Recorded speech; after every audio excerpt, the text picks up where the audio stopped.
नमस्कार। आज मैंने अपनी चर्चा का विषय रामधारी सिंह दिनकर रचित निबंध हिम्मत और जिंदगी को बनाया है।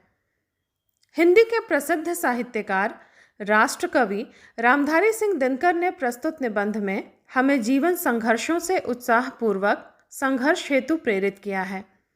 इस विचारपूर्ण निबंध में उन्होंने यह समझाने का प्रयास किया है कि जीवन की तीखी धूप में तपने वाला मनुष्य ही चांदनी की शीतलता का आनंद उठा सकता है।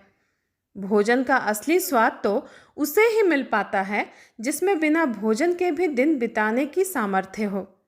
मुसीबतों से बचने की चेष्टा करने वाले व्यक्ति कभी भी जीवन का सच्चा आनंद प्राप्त नहीं कर सकते। इन्हीं प्रेरणास्पद विचारों को छोटे छोटे वाक्यों द्वारा सूक्ति की शैली में लेखक ने उक्त निबंध के माध्यम से प्रस्तुत किया है।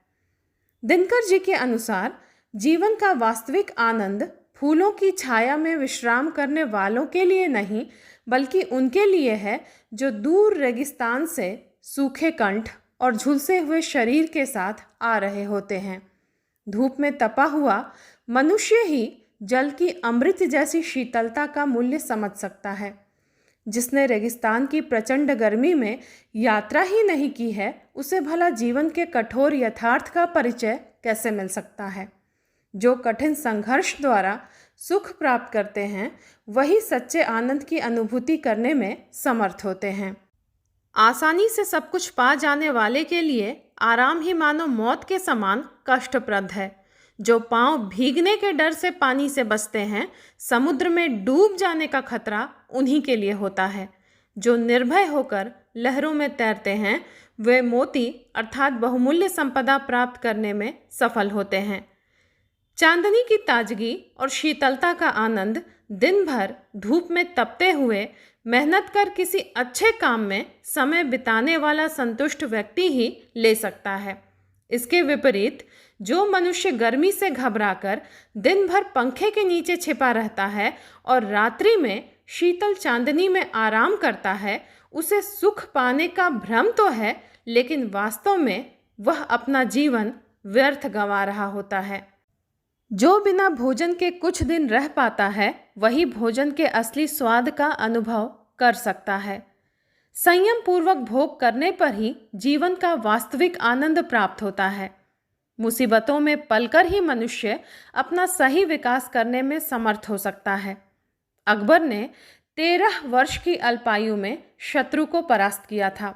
इसका कारण यही था कि रेगिस्तान में अभावों के बीच उसका जन्म हुआ था। महाभारत के युद्ध में साधन संपन्न कौरवों के विरुद्ध पांडवों की विजय का कारण यही था कि उन्होंने वनवास में अनेक प्रकार की कठिनाइयों को सहन किया था। विंस्टन चर्चिल के अनुसार मनुष्य के सारे गुण हिम्मत से ही पैदा होते हैं। जिंदगी में सफलता की इच्छा रखने वाले के लिए आवश्यक है कि वह बाधाओं से विचलित हुए बिना सदैव अपने ऊंचे लक्ष्य की ओर ध्यान रखे। अगर ऐसा संभव ना हो तो वह उस दरिद्र वर्ग का साथी बन जाए जो सुख दुख को समान भाव से जीते हैं। इनकी दुनिया सीमित है और जीवन के साथ जुआ खेलने की इनकी इच्छा कतई नहीं है। लेखक के मत में पूरी जिंदगी को दांव पर लगा देने में भी एक अलग तरह का आनंद है। दूर तक फैले रास्ते पर आगे पांव बढ़ाते जाने में ही असली मजा है। साहस की जिंदगी ही वास्तविक है। साहसी व्यक्ति बिल्कुल निडर और बेखौफ होता है। वह अपने संबंध में अन्य लोगों की धारणा की परवाह नहीं करता। जनमत की उपेक्षा करने वाला व्यक्ति ही दुनिया की असली ताकत और मानवता का पथ प्रदर्शक होता है।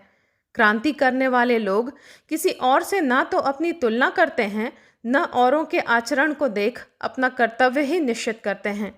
साहसी मनुष्य अव्यावहारिक समझी जाने वाली कल्पनाओं में भी रस लेता है।